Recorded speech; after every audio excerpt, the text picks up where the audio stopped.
আলাইকুম। শেষমেশ আমরা সেই ঐতিহাসিক মসজিদটা আপনাদেরকে দেখাতে যাচ্ছি।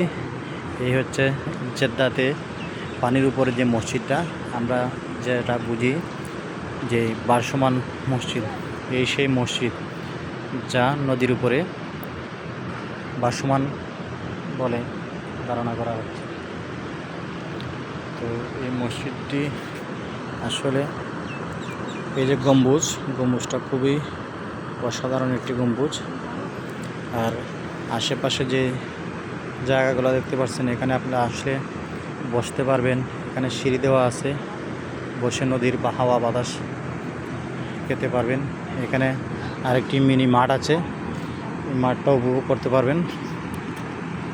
আসলে চতুর্দিকে যে ভিউগুলা দেখার মতো ভিউ, যেগুলা আপনারা দেখলে মিস করবেন। এতক্ষণ ছিলাম এই যে ঈগল পাখিটার কাছে, তো এখান থেকে চলে আসলাম আমরা এই যে সেই সাগরটা।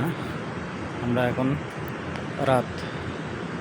রাতে আসছি, তাই রাতের ভিউগুলা নিচ্ছি। রাতের ভিউগুলা খুবই সুন্দর হয়, লাইটিং থাকে।